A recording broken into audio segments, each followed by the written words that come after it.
কাঙ্ক্ষিত ভোটের দিন 12ই ফেব্রুয়ারি বাংলাদেশের মানুষ নির্বিঘ্নে নির্ভয়ে সকলকে সাথে নিয়ে ঐক্যবদ্ধভাবে ভোট কেন্দ্রে যাবে এবং মানুষের ভোটাধিকার প্রয়োগ করবে। এই ভোটের দিন জামায়াত ইসলামী সহ 11 দলের নেতৃবৃন্দ যে দুটি ভোটের কথা বলেছে, গণভোটে হাইকে জয়যুক্ত করতে হবে আর 11 দলীয় জোটের প্রার্থী মুফতি আব্দুল সোবহান খানকে রিকশা মার্কায় জয়যুক্ত করার জন্য আহ্বান জানাচ্ছি। সংগ্রামী ভাইসব, এই নির্বাচনকে সামনে নিয়ে আমাদের দেশে এক শ্রেণীর লোক প্রপাগান্ডা চালাচ্ছে। 11 দলীয় জোটের বিরুদ্ধে অনেক সময় আমাদের বিরুদ্ধে তারা অপপ্রচার চালাচ্ছে। আমাদেরকে বলা হয় জাতীয় নির্বাচনে ক্ষমতায় গেলে রাষ্ট্র পরিচালনার অভিজ্ঞতা নাই।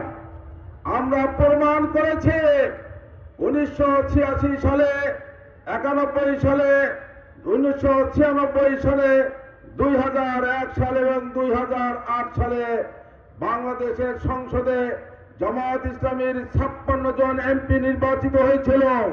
তারা 1 টাকার দুর্নীতিও করে নাই, সততা যোগ্যতার সাথে দায়িত্ব পালন করেছে। সংগ্রামী ভাইসব, তারা কথায় কথায় বলে আমাদের নাকি অভিজ্ঞতা নাই। আমি স্বীকার করছি আমাদের অভিজ্ঞতা নাই। এদেশের মানুষের টাকা দুর্নীতি করার অভিজ্ঞতা নাই, আমাদের অভিজ্ঞতা নাই। চাঁদাবাজি করার অভিজ্ঞতা আমাদের নাই, আমাদের অভিজ্ঞতা নাই। পাথর দিয়ে মানুষ হত্যা করার অভিজ্ঞতা আমাদের নাই, আমাদের অভিজ্ঞতা নাই। ভুয়া ফ্যামিলি কার্ড দেখানোর অভিজ্ঞতা আমাদের নাই, আমাদের অভিজ্ঞতা নাই। ভুয়া কৃষি কার্ড দেওয়ার অভিজ্ঞতা আমাদের নাই। সুতরাং আগামী নির্বাচনের প্রপাগান্ডা নয়, জাতি ঐক্যবদ্ধ হয়েছে। আপনারা যতই ষড়যন্ত্র করেন না কেন, আমাদের বিজয় নিশ্চিত হবে ইনশাআল্লাহ।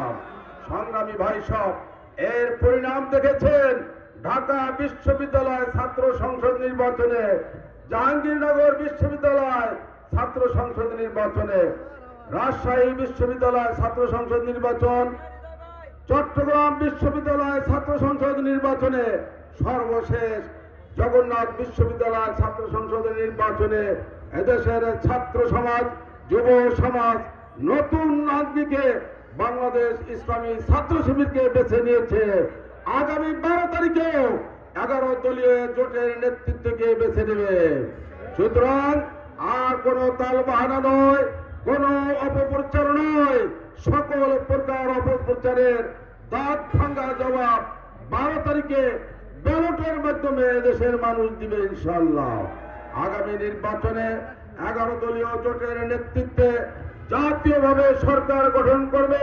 দেশ থেকে দুর্নীতির উচ্ছেদ করা হবে ইনশাআল্লাহ, চাঁদাবাজদের কবর রচনা করা হবে। সুতরাং এই নির্বাচনে জামায়াত ইসলামী সমর্থিত প্রার্থী মাদারীপুর 1 এবং 2 আসনে রিকশা প্রতীকে মাদারীপুরবাসীকে ভোট দেওয়ার জন্য উদাত্ত আহ্বান জানাচ্ছি। সাথে সাথে মাদারীপুর 3 আসনে 11 দলের সমর্থিত প্রার্থী মাওলানা রফিকুল ইসলামকে দাঁড়িপাল্লা প্রতীকে ভোট দেওয়ার আহ্বান জানিয়ে সকলকে জেলা শাখার পক্ষ থেকে আন্তরিক ধন্যবাদ, মোবারকবাদ জানিয়ে আমার কথা শেষ করছি। আসসালামু আলাইকুম ওয়া রাহমাতুল্লাহি ওয়া বারাকাতুহু।